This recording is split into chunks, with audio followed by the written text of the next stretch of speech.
10,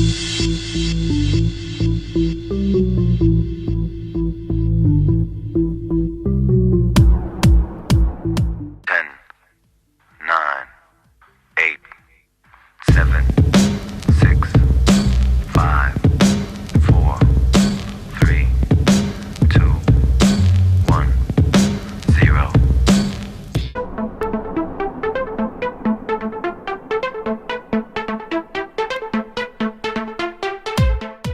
Good to see you guys here. All right, so guys, as you are starting to warm up and just settle in on this Saturday evening, going to first quickly introduce my very special guest for today, Shuchi Pandya. Hey, double back to you, I know, it's been so long. boomeranging back twice the amount of love. Shuchi Pandya, as most of you know, is the founder of People Bella. In a quick span of 10 years, Shuchi has grown People Bella, and I've seen her journey from the very start to where she's managed to get it now. So, firstly, Shuchi, congratulations to you. It's been an incredible journey. She I is. love you. You've been amazing in all the conversations we've had as well. So I, you've been part of it. I've learned from every conversation I've had with you. I've been the one on the receiving end, just so that you know. I have learned a tremendous amount from you with every conversation. So, No, uh, it's been both ways for sure. So thank these you. guys Yeah. are in for a real treat. I think they have no idea what they're in for. So I'm really excited to have you on the show. So guys, Same as here. you know, in 10 years, Shuchi has reached a number one spot in 10 categories across her line in jewelry. What she did is tapped into the youth and figured out that they really were looking for low price jewelry but extremely fashionable. And I'm not going to get into her business and spoil it for you. I'm going to let her just talk about her strategy with People Bella. She was also nominated for top 25 startups in Singapore and also won an award by Google. In addition to running People Bella, she also has an adorable daughter. And while she does imitation jewelry, when she speaks, she's actually very real. So you guys are in for some real learnings from her in this next 60 minutes. So, Shuji, without much ado, first question over to you. Um, just walk me through the journey. I know you went to Bombay International School, and then Yep. university and all of that. So just sort of tell us about your early years. What were you like as a kid, and tell us the journey. Sure. So I grew up in Bombay in a family of jewelers. So I think business was always ingrained in my Okay, blood. it was a family of jewelers. Okay. Yeah. So I mean, jewelry kind of runs in my blood. It's one of those things that like walking out of the house without jewelry on. My dad would just look at me like, "What is wrong with you?" But I grew up in a family of jewelers. Business was always something I knew that I would get into. So unlike a lot of families where, you think about the medical profession or the legal profession, or you just think about, what your interest is, I always knew for me it was business. And as a kid, I was really studious. I mean, I was very academic oriented. In fact, I was actually not street smart at all. I just focused largely on getting good grades, getting into a good school, getting into a good college. And very, very much by the book. But somewhere along the lines, maybe in my mid 20s, I started hitting a wall, right? And I think a lot of people in their mid 20s get to that stage where you start questioning what you're doing. And I was working in my family business at the time. And really my interest was much more around, doing something for the young generation of India, and I was seeing that in my own taste and sensibilities and my own ability to find something in India for myself and my friends. There was just really nothing there. So I just kept thinking, I want to do something, and there was this itching feeling that there's an opportunity to tap into a different segment of jewelry. So my family, by the way, was into fine jewelry, right? So this is very different. So then I decided to go to Wharton and do my MBA. I actually randomly even applied. I think MBA for me was not on the charts because, again, as if, when you come from a family business, you don't think MBA, right? You just think Right. how can you make the next big deal? And so I said, okay, I'm going But to take a break.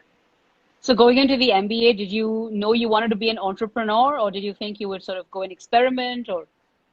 Yeah, I mean, I knew that I would eventually become an entrepreneur, but I did keep an open mind. I said, you know what, maybe, this is an opportunity for me to reset.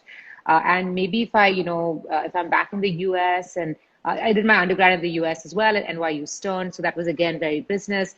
And I said, maybe if if I go back to the US, I can look at opportunities where, I can learn something new, right? Because when you hit that wall in your Yeah. 20s, you kind of are I was kind of almost pushed to reset and start from scratch. And so then I did. I kept a super open mind. I tried everything from I went to like all these information sessions on PE and VC fund, like VC firms, and I even did like iBanking info Oh, sessions and wow. like Okay. everything, right? Like I was like, let me Okay. just see where this goes. Sure. And I think after 2 years, my heart was still in entrepreneurship. So it brought me back to where my roots were. And that's when I decided to come back. And between my first and second year, I interned at another jewelry company in the US called Stella and Dot. And Mhm. Stella and Dot is, large VC funded startup in San Francisco, and they did a lot of imitation jewelry, and they had a This, very this interesting was business your model. internship while at business This was school? my Okay. internship, yeah, yeah. Okay.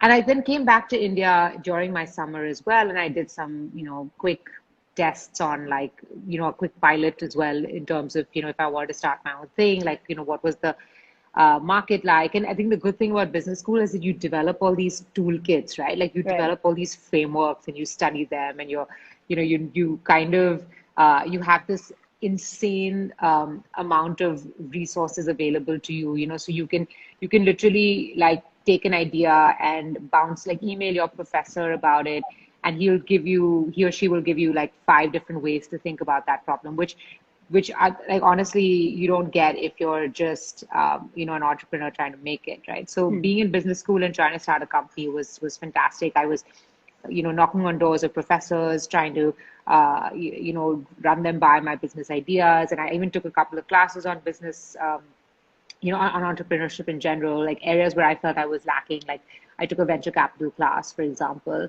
and all those things really Oh, helped, I think, in the okay. So in the larger. you streamlined the MBA experience towards Yeah, yeah. entrepreneurship. Okay. You really Yes, I tapped did. So into all the resources at Wharton, huh? Wow. Okay. in my second year, yeah, In your because second I year. think Okay. by this after my summer, I pretty much knew I was going to go back, and so I decided that okay, now it's time for me to take advantage. I have 1 year to take advantage of all these resources that Wharton's given or Wharton has, and I did. I think I really sort of explored all the different. Now they have a lot more, but back then, Sure. even then it was very different.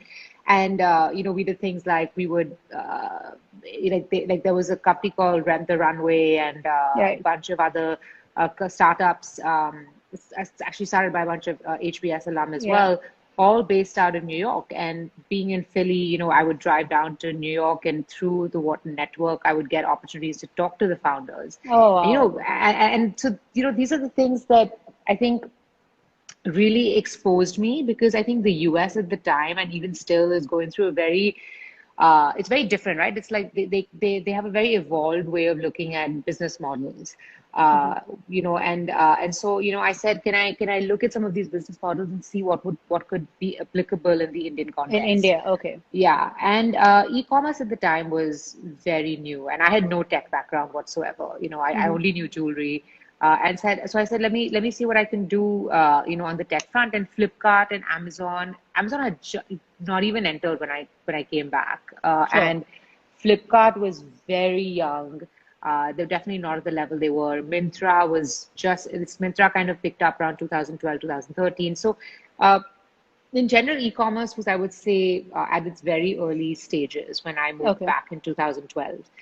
So the first couple of years was very bootstrapped. We had pretty much just my own savings that I put into the business, and I said, let me try and see where this goes. And we were very organic. The one good decision we made was we hired a really good PR agency, and it wasn't like a fancy PR agency. It was actually just a bunch of two girls who were also very entrepreneurial. I mean, they were just starting up, and they wanted to prove themselves, and as a result, it was amazing because they were working hard to promote our brand, and it was a kind of we were both feeding off of each other with this entrepreneurial energy that we both Sure. shared.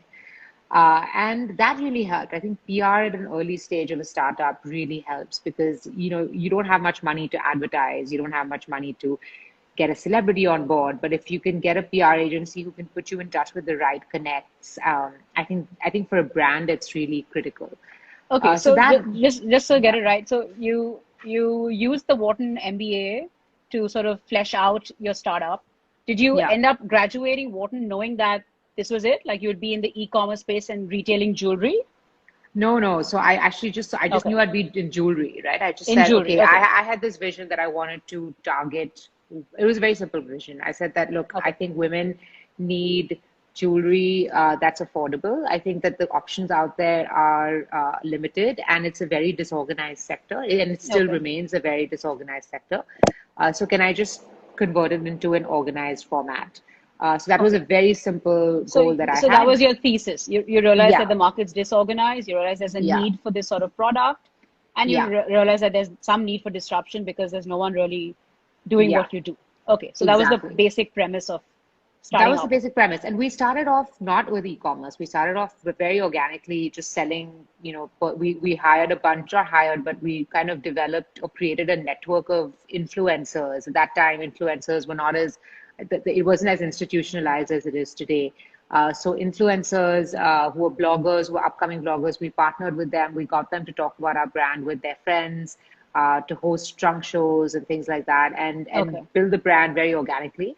And it wasn't Okay, so actually until it 2000. did not start up as an e-commerce venture. No, no. For the first Okay. two and a half years, we were very like on the ground, and I think that was great Okay. because I was very involved at that level, at that stage. I got the opportunity to actually interact with customers, right? So it Ah, was a very okay. face-to-face interaction that we had, Hmm. which I think e-commerce can sometimes create that barrier. And so I had that opportunity to talk to a lot of customers, learn Okay. about what was selling, what was not, etc. Okay. Before And we and before we jump more into people, Bella, I have a question here from Komal619, who asks, did your undergrad help you more than your postgrad? Do you have an answer um, to that? Like, how did the NYU undergrad sort of, was any I think skill it building helped there? me. So yeah, I think where undergrad really helps, right? I don't think it helps you in concrete skills. I think where it helps you is broadening your mind, Okay. and that's a muscle I think that you really need to exercise when you're young, especially when you're in your late teens. Because I went to NYU, so being in New York was an amazing exposure for me. Experience. Hmm. Yeah, and I think that I had I think by the end of my 4 years, I was um, the one muscle that I really, worked and reworked and kind of fine-tuned in my head was this muscle of curiosity, and Sure. wanting to always know more about something. And I Hmm. think living and being in sorry, I think I just Yeah, but yeah, you're sorry, back. there was a bit of a lag. Yeah. Yeah, so I think curiosity is really important when you're young, and I think it's not important whether you do your undergrad in business or you do it in liberal arts. Just be in an environment and surround yourself with people where you can they push you to be open-minded. And secondly, I think also learning how to problem solve. And I don't mean problem solve in the sense of, like a consultant type of method, Sure. but, learning how to connect the dots between one situation and another. I think these Okay. are two areas where undergrad can really help. So Uh, one was curiosity, and then the other was just sort of learning how to join the dots. And of yeah, course, being in New York, you were super exposed to like the whole big yeah. city in New York. Okay, cool. Yeah. So Sounds I good. think that street smartness came in, right? With New York, like Okay. I think, like I told you earlier, I was very academic and I was Right. sheltered living in Okay. India. And New York really opened me up, and it opened up that whole sort of level of, oh, I can do this. So it built my Sure. confidence to that level, which Sure. I think is very critical. Business school was hardcore technical skills for me. It Okay. doesn't have to be for a lot of people, but for me, it was really about building very specific skills. Okay. Cool. And then, you said you came back and for about 2 years or so, you're sort of doing these trunk shows, meeting your Yeah. consumer, trying to understand the customer and his mindset. In these 2 to 3 years, the initial phase, what are some of the biggest challenges we faced? We have a question here from of Mirchi who says, what were some of the major challenges while you were sort of growing organically in the beginning? Yeah, I think that building a team is challenging, when you start a company, I think one of the things that you don't really know is what kind of people do you want to hire, Mm-hmm. right? Like, you don't know from the onset, like, okay, these are the people I need, and this Right. is the job description. Because frankly, for Hmm. example, like I didn't know if I needed a graphic designer full time or whether I could do it one part time. Sure. I didn't know Because if you're I also sort need of managing your resources and team building. you're managing your resources, and also frankly you don't know, you can't anticipate the level of work, right? Sure. So sometimes what you really need are just people who are willing to do everything, so you Right. need people who are self starters, you need people who are passionate, who don't say, oh no, this is not in my job description, right? Sure. And I think finding those kind of people is very challenging. I mean, you sit in front, you sit in an interview. You're an entrepreneur, right, Vibha? Like you sit Right. in an interview, you interview someone. You don't know if they have Sure. that passion, right, for or Right. that sort of zest for doing things, or for learning, right? Um, Right. so I think that was a challenge in the early days, and I think as you get more sophisticated in your entrepreneurial journey, and as you get bigger as well, that's when you start understanding, okay, this is important for me and that's important for me. So I think one of the big mistakes that we made, for example, was not so not, I mean, that seems like a really silly thing, but in the early days, I don't think we were very clear in our heads about what kind of people we wanted to hire. And Sure. I think if I had to take it back, take it, I think we could have, if there had been more clarity on that front, I think I would have been able to avoid certain recruiting mistakes, which I think ended up for me wasting my time, wasting my resources, wasting my effort, and been more efficient about it. So for Um, someone who's looking to start a business, from the viewers here, and someone looking to just, set up their first initial team, what yeah. are sort of one or two pieces of advice that you'd like to share? Yeah, so I think when you're very early starting off, I think uh, testing the market, like product market fit, I think it's a very business school word, product market fit. But Sure. what it essentially means is that you have a product and you have a consumer, and you have to ensure that they both like each other. Hmm. And it's like you're trying to match make two things that you've created, but you have to in order to do that, you have to learn a lot about both of them, right? You have to learn a lot about the product, you have to learn a lot about the market, and I think that's where a lot of efforts should be going early on. I don't think early on, startups often make the mistake of focusing a lot on fundraising, in the early days, or focus a lot on like the glitz and the glamour Sure. of the marketing front. But what you really need is there a fit? Okay. And there's a lot of nuance stuff that you can do around it. So when you're Yeah. saying the fit, you mean in terms of like what is your product offering and what is the market looking for, and is there a match Yes. there? Is Okay. there a match there? Yeah, Okay. and I think often, like you might, and it's not just like talking to one customer, right? You have to talk to 100 customers to really know that. When I say Hmm. market analysis, you have to really go out there and understand.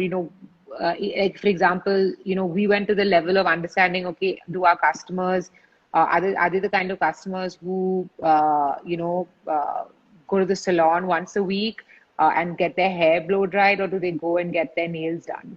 Oh, Because this wow. is really important for us to understand, okay, are they looking more for earrings, or are they looking more for rings? If they're getting Wow. their nails done every week, Wow. then, they're most likely probably looking for rings to like show off their nails.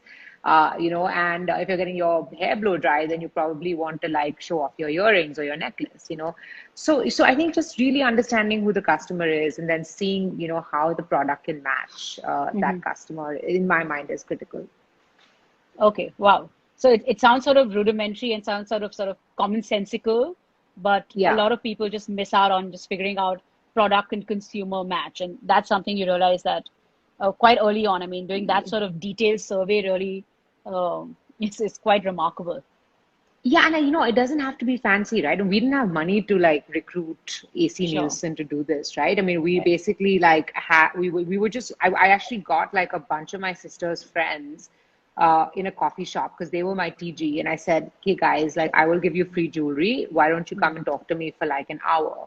And I Okay. would sit with them and I talked to them and did that like 7 times over till I had reached out to about 50 guys, I think it's very simple dipstick stuff. Doesn't have to be Right. fancy at all in the early days. And it'll give you enough insight if you have the ability to, like I said, connect the dots and join the dots. It'll Okay. give you enough insight to start building something. Okay. Mostly getting, her education, getting all the soft skills, the hard skills, the exposure, then coming back and then trying to assess the need in the market and then developing a product that sort of matched that need. Yeah. Um, what happens next? So, how did you go about then sort of building and scaling up the team? Yeah, so in 2015, I raised my first round of funding, and that Okay. was pretty much my journey into the VC world. But also, I had committed to a path. I think and we've talked about this with her, right? Like we've talked about, should we get VC funding? Should we not get Yeah. VC funding? When you get external investors on board, you're basically committing to a path, and that path is that hey, you no longer have a boss. I mean, you're Yeah. no longer your own boss. You have a boss now. Yeah. That boss is your investor. Yeah. And they have a reason why they've invested in you because they think that they can make money from your business and your company, and they will want an exit. So that means that you have to drive the business in a direction that will eventually give them an exit. And what that essentially means is that you suddenly have growth targets, you have certain benchmarks and certain metrics that need to be tracked more regularly. And there are pros and cons to this whole path, right? The pros are that I think you can actually develop a lot of governance around the company, so you become a lot more disciplined about measuring certain aspects of the business and tracking them regularly so that Sure. you're growing in a certain Because way. those are the metrics your venture capitalist is also sort of mapping with you. So, Exactly. So you sit every month with them and you map these metrics. So you're sure. kind of having these metrics in the back of your head. But then the con is that you are answerable to somebody, and you have to grow. You have to show that growth, and you have to prove yourself a lot more than Hmm. if you were just making this into like a lifestyle business. Hmm. And so you have to decide. And I think we took the decision that look, this was it was now or never. I was young. I said, if if I have to, raise money, then let me do this and see, how I can realize the vision that I had for Pipavilla into something bigger. So I raised my first round. It was a small equity. It was a small angel round. It was about, Okay. I think about $250,000. So maybe at that time around 1.2 crores or something. Right. Yeah. Not a whole lot. I mean, not like the millions that people are raising today, right? And that was actually when my journey into e-commerce began. And I think that it was fantastic because we brought tech. We hired a whole tech team, and we started pushing ourselves into the e-commerce world. So So, we so started you off raised by this money, and the first thing you did is you used the money to team build, basically. Is Yeah, that what you're saying? yeah, Okay. yes, yes. So because I think tech was pretty clear that if I had to grow, then I couldn't rely on this whole trunk show model, which was Sure. very organic and things like that. So I had to have some sort of Okay. So you diverse. raise the money and you say, okay, we got to scale. If we're going to raise money, venture capitalist looking for return on his capital. Yeah, For this sort of ROI, you need scale. If you need yeah. scale, you need tech. If you need tech, you need tech people. Okay, fine. Yeah, Cool. yeah. So Okay. tech people, the first people I hired. Then the next thing you did was, you figured out like where you're going to get your customers from, right? And Mhm. obviously, the two ways that you can do it. You're either looking at an organic way, which is, you continue doing what you're doing, which is, talking to influencers, going on a more, below the line, type of stuff, which is like it's like BTL activities, like Yeah. go to theaters, go to schools, go to colleges, and do that kind of stuff. Or then you do more paid marketing, which is your Facebook, Google, Sure. and you promote ads and acquire users. So we developed a sort of balance between the two, and we started spending money on marketing, acquiring new users. Then the question is, how do you retain those users, right? So then you start developing the metrics around retention. So Sure. first there's acquisition metrics, then there's retention metrics, and now you've actually got a business, right? Because now Hmm. you're like you've got people who are entering. So imagine like there's a funnel, right? And Right. the bottom of the funnel is where your sale is happening, and you've got various ways in which you're feeding this funnel.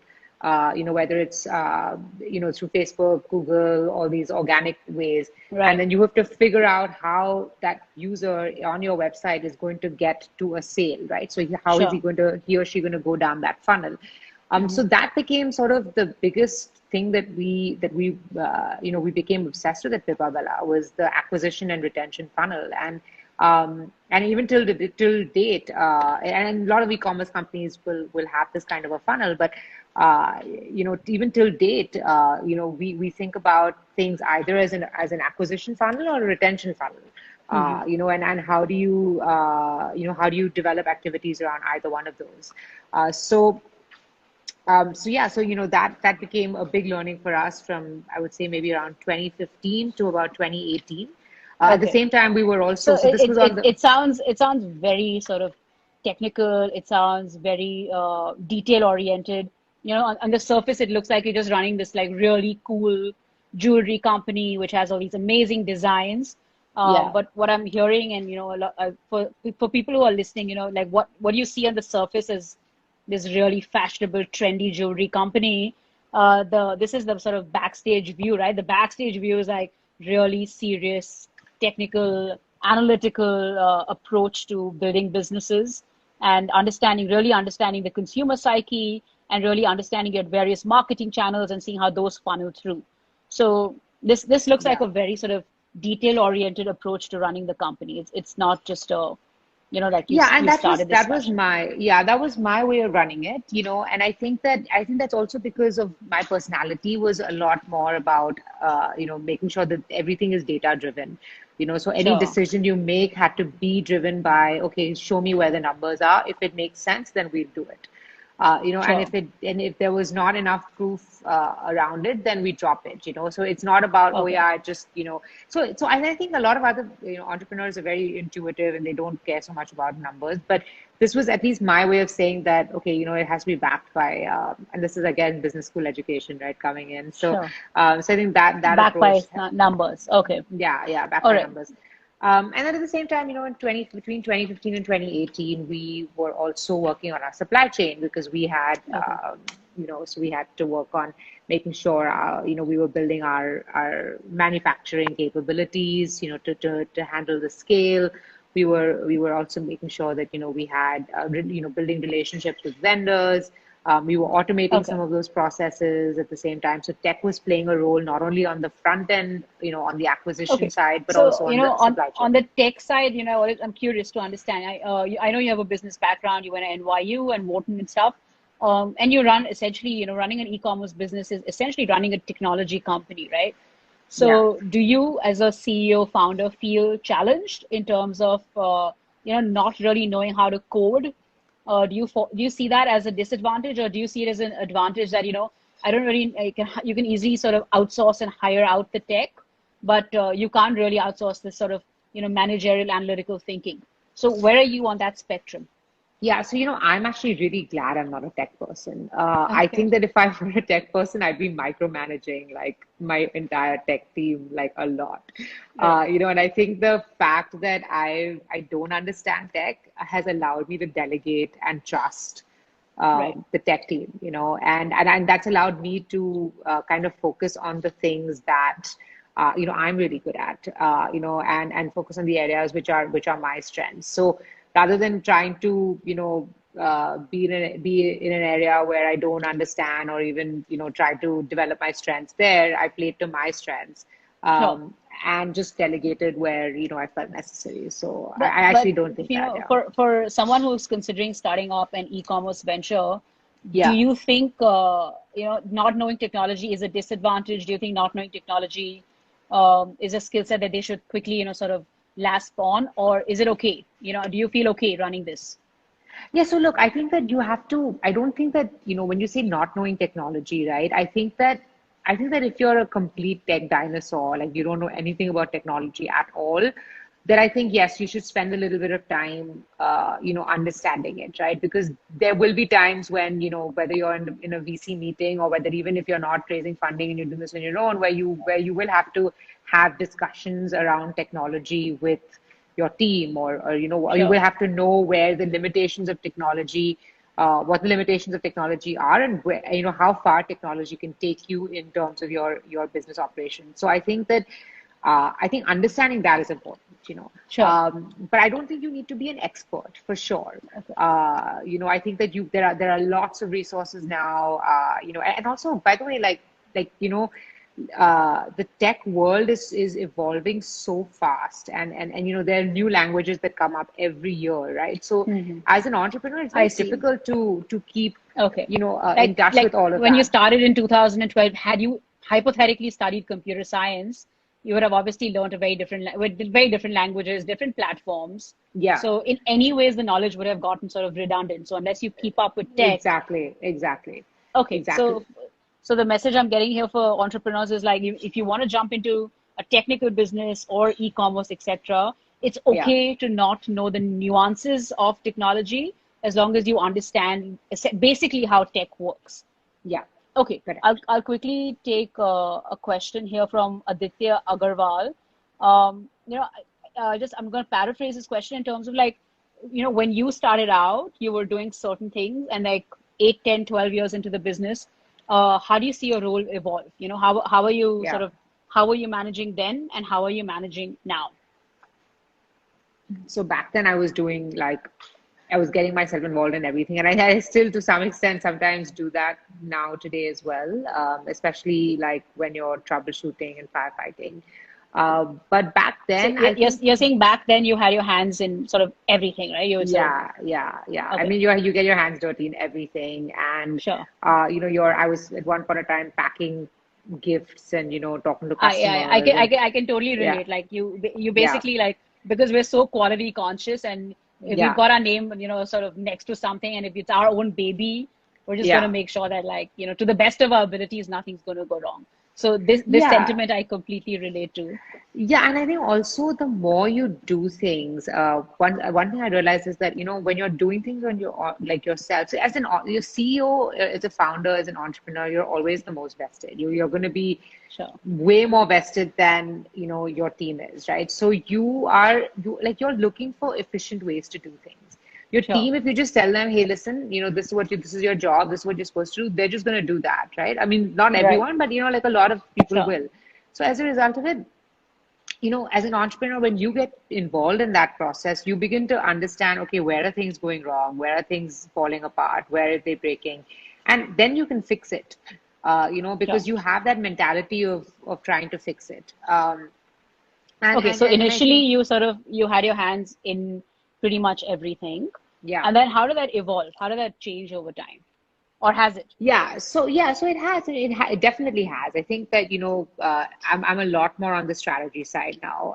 I think a lot more about larger picture stuff. I think a lot more about what is the goal? How are we going to execute on that goal?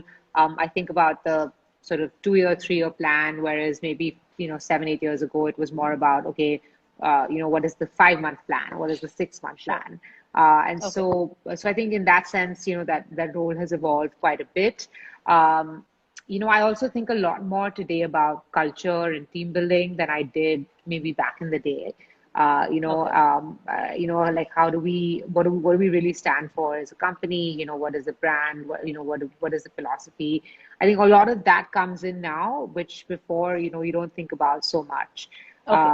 Yeah, So you went from like very sort of micro nitty-gritty managing the yeah, company to now thinking sort of big picture, 3-year vision, brand strategy, etc. Yeah, yeah, Okay, and I mean, and I think your role it evolves, but it's you sometimes still have to be pulled back into that every day, right? Because you sure, need to be in touch with what's happening on ground and the sure. realities of things as well. So Okay, so you get pulled into it time and again, but like yeah, largely you're saying that that's the role shift. Okay, I yes, hope that answered your question. We have a compliment from Kunal Nagyan who says, Shuji, you have a great team and you guys are doing a very good job. Thank you, Kunal, for your compliment. thank you, There's Kunal. been Really lots of appreciate it. compliments along the way about the collection and how much people love it.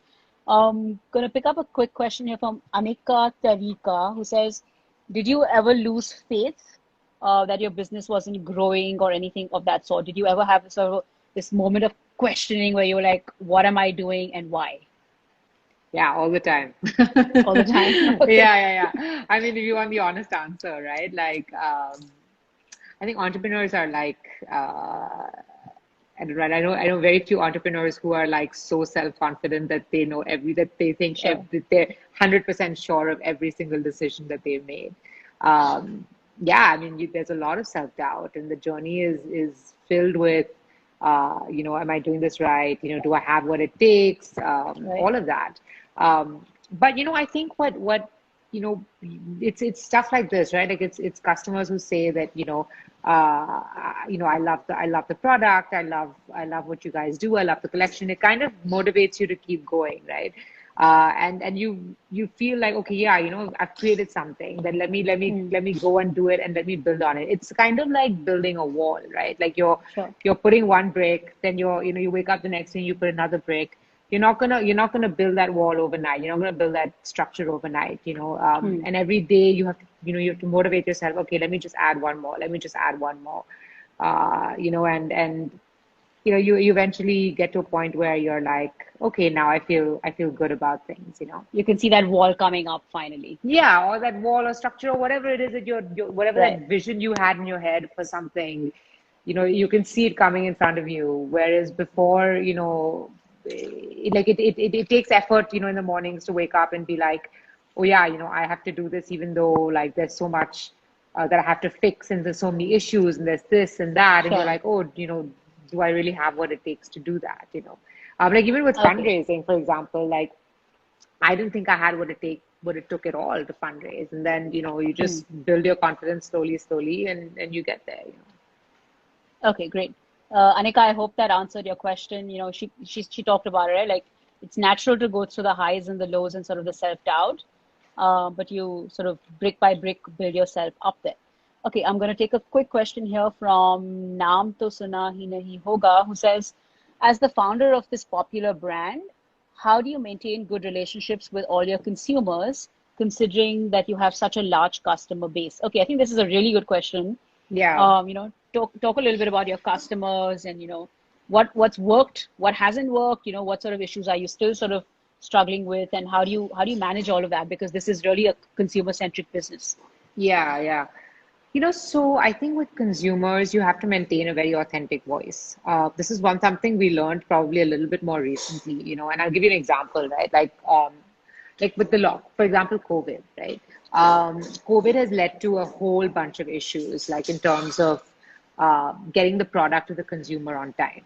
And Right. it's not, and a lot of that is not, majority of that is actually not completely in our control, right? Because you give the product to a third party courier company, and then they take it to some city, and then that city suddenly goes into lockdown, and then you're not able to get the product to the customer. In situations like this, I think talking to the customer, preempting a situation, ensuring that the customer is well aware of the realities on ground, and being very honest about it. So I think having an Okay. authentic voice with your customer is super important, and I Okay, think so that's something that, authentic voice, connectivity, sort of, yeah, staying in touch and communicating, like keeping your yes. channels of communication open. Okay. Yes. And I think that, just being honest, right? I mean, if you're not able to do something, then, just be honest that, listen, I can't, this is not going to be possible. So, for example, one of the things we did was we were very short staffed on our customer service, right? We said that, Right. how do we handle this? because we have, all these orders that we have to service, but we can't we can't service all the customer service requests.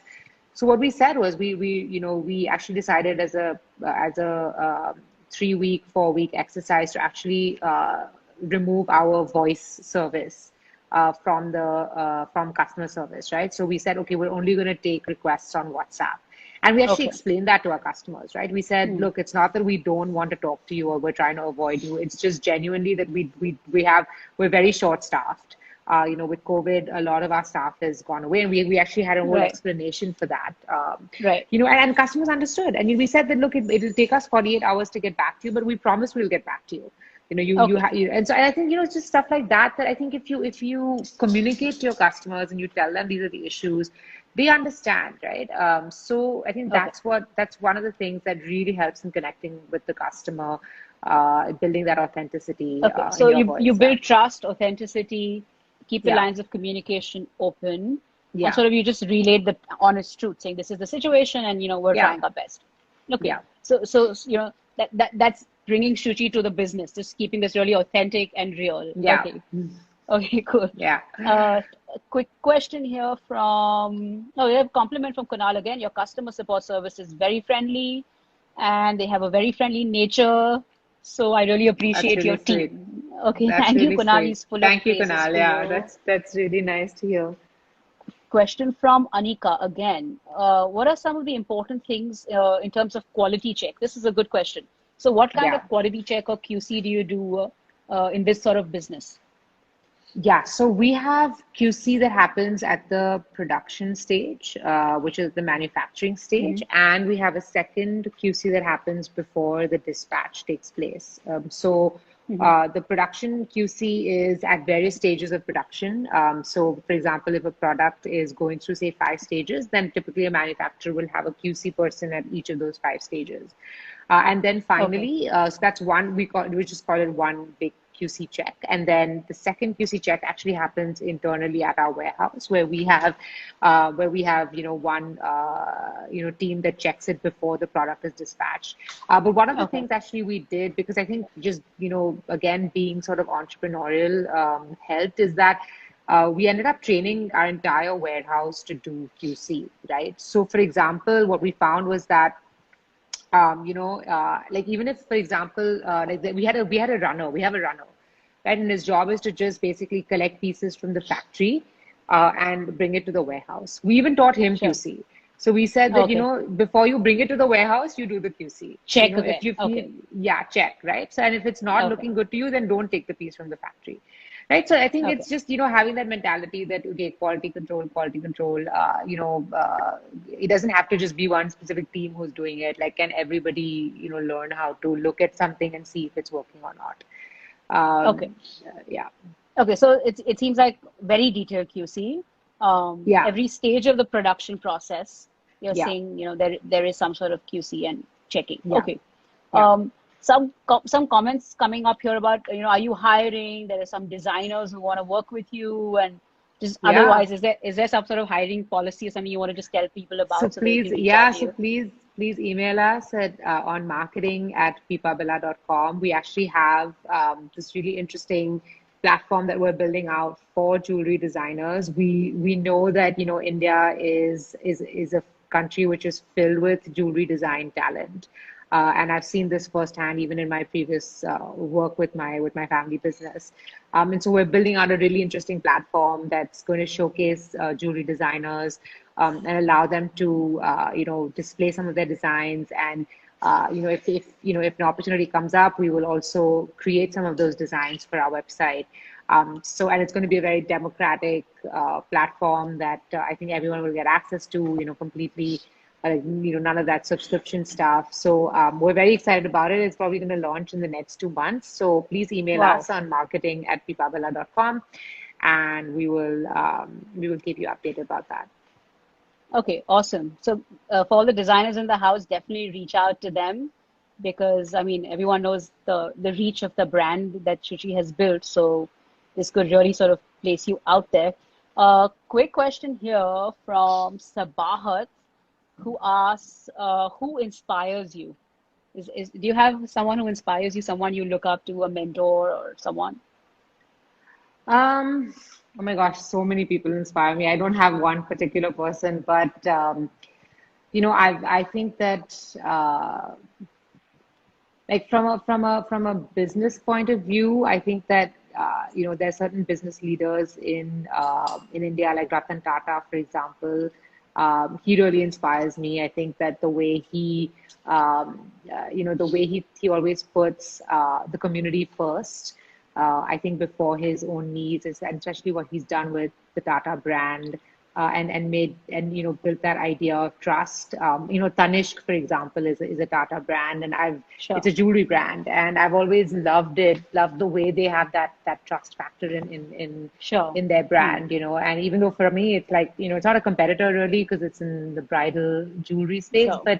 uh, but I always look at that and think, one day, I would like my customers to also think, Have like, that level of trust, yeah, I right? have that level of trust, right? That pipa wala Hmm. hai, to like nothing, like trust hai, like koi problem nahi hai. Sure. So, Hmm. I mean, Ratan Tata, I'd say, probably hands down. There are a lot of others, Okay. but, from a business perspective, yeah. Sure. Okay. Uh, Make an illustration. How did you get an idea to start People Better? She already answered this. I think you might have joined late, but if you watch the entire IGTV video, we'll have it up on the Reach IV page so you can watch it later. But she did talk about, how jewelry and People Better. So if you don't mind, make an illustration, just catch that conversation there. I want to touch a little bit about on the pandemic and COVID. And I remember talking to you, let's rewind, let's say 5, 6 years ago. And I remember a lot of your manufacturing and your largely your supply chain came from China. Yeah. And when we spoke this afternoon, you told me that you've completely sort of sidelined the China manufacturing. It's less than 10% of your business. Yeah, yeah, Can you yeah. tell a little bit, talk a little bit about the manufacturing?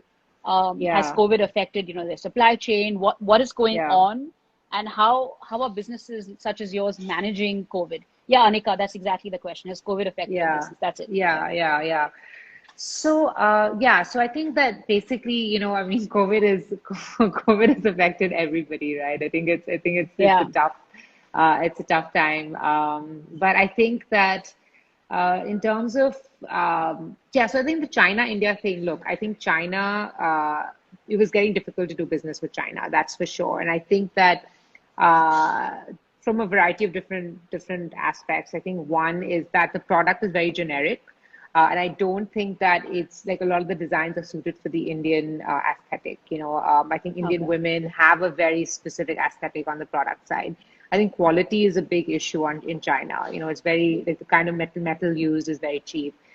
Indian manufacturers actually use a slightly more expensive metal, but it is much better in terms of quality.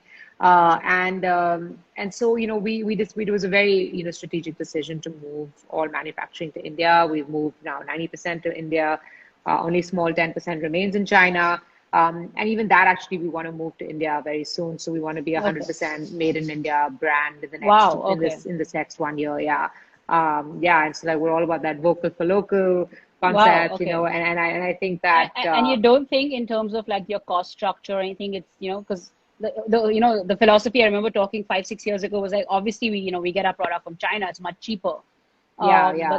that No, philosophy I seems don't. to have I don't think evolved. so. I don't think so. I think that Indian manufacturers can meet your price points. And I think that they're actually easier to work with. Indian Right. manufacturers are really understanding the tastes and the kind of quality and the kind of finish that I'm looking for. And whereas I think China, there's always that little bit of a language barrier. There's a little bit of that. Sure. Oh, there is. Also, I think that the way they work is very different in terms of the payments. They want full upfront payments, which is difficult when you're a Sure. company Okay. that has to import. So all of those things are issues. And yeah, I think with COVID, I mean, it's become even more relevant, right? Because I think with Sure. COVID, the whole, I mean, even with Modi talking about self-reliance, I mean, it's really Hmm. relevant for businesses, right? I think that you begin to realize that as a business, you have to be self-reliant. You can't rely on imports to run your business. And like I mean, right now, China imports are completely like they're They're like not banned, happening. essentially. Yeah. Right. Okay.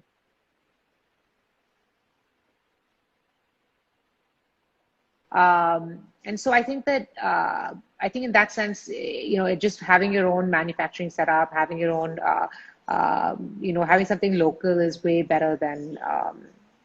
than importing. And Okay. pandemic, yes, COVID has not affected our demand actually. In fact, I think that being an Hmm. e-commerce company, people want contactless deliveries, right? So people don't have the ability right now to go to retail stores and to buy jewelry. And I think people prefer People are just just shopping shopping from, online now. Okay. yeah, people prefer shopping from the comforts of their home, right? Okay. And so I think we haven't seen a drop in demand at all. In fact, we are probably at somewhere around 50-60% of pre-COVID levels already. And we Okay. expect to Nice. be at about 100% by the end of this year. So we Okay. actually don't see that demand factor being compromised. I Okay. think on the supply side, yeah, probably, logistical delays, things like that is where, some issues would come in. Where some issues might crop up. Okay, Yeah. great. I have a question here from Shalini Goenka who says, just in terms of the business model, were there any international companies or brands that inspired you to, sort of, did you model this after a company you saw? Like, you're talking a little bit about the companies in America. So are Yeah, there yeah. any international brands or companies that, So no, not really. I mean, not so. I think that we basically took a little bit from a lot of different companies in terms of the business model. So what we said was that, okay, like I think the US has done a really good job of building D2C brands, which is direct to consumer brands. So rather than looking at a brand that is just a Myntra brand or a Amazon brand, right, where you're only selling and getting your revenue through an Amazon, can you can you create a direct channel with the customer? And I ah, think a lot of US companies have done a fabulous job doing that. Whether it's there's a company called Bonobos, which is a menswear line. There's a company ah, called, yeah, this company called Warp. You could have just used their distribution networks and not bothered with building your own sort of e-tailing Yeah, network. But okay, I correct, see. correct. Yeah, so Okay. I think that a lot of Indian brands still rely on an Amazon On or a Amazon and Flipkart and Flipkart, okay, and I think right. that again, that's where, you have to take a call, right? And Hmm. we said that, we want to be direct to consumer. And Sure. and that's where I think the inspiration from the US came. So there's, a brand like Warby Parker, for example, I see. which is a, eyewear brand in the US, and they're very much focused on direct to consumer. And so Okay. I Okay. think it's a lot of Okay. different, So that's a yeah, lot of elements. Okay. yeah, yeah, Okay. So someone had a question here about, expansion plans. So we've got the story from like 2012 to 2020. yeah, What's the next decade looking like? What's on your mind since you've now moved to sort of more vision and sort of forward thinking? yeah, yeah. What's on your mind? How are you seeing the next decade panning out? So I think technology would play a big role in the next decade for us. We're going to do some. I think in the next couple of years, we're going to do a lot of cool stuff around, augmented reality Wow. and machine learning coming into the entire ecosystem in the conversion funnel that we talked about. So I think Hmm. technology would play a big role. I think what we want to look at in the next few years is actually becoming more of an omni-channel brand. So thinking about how can we increase our presence? How can we increase the access of the brand to places where the access is not possible, right? So since we've already focused a lot on the demand side and on the customer acquisition side, how can we make sure that the brand gets to as many places as possible? That's going to be the area of focus for us. So whether that's offline stores, partnering with existing retailers, creating partnership opportunities, distribution opportunities for us, either through franchising or our own, distributionship. All of Okay. those questions are now going to come into play over the Okay. next few. Yeah, So broadly, it's like sort of expanding the consumer base yeah, and really deep diving into metrics to understand your customer better and better through, yeah. of course, machine learning and augmented reality and things like that. Wow. Yes. Okay. Yeah. This is like some There's serious some cool strategy. stuff Wow. out there, like there's some really cool stuff in terms of what brands can do these days, and I think consumers are like sort of lapping it all up. So Sure. it's a great time to be in the e-commerce business for sure. Okay. Great. Okay, so Insta's giving me this sort of 2 minute countdown. So I want to make sure I get enough time to thank you. Firstly, guys, thanks all of you for tuning in. Lots and lots of questions today. Lots of compliments going towards Pipa and Bella today as well.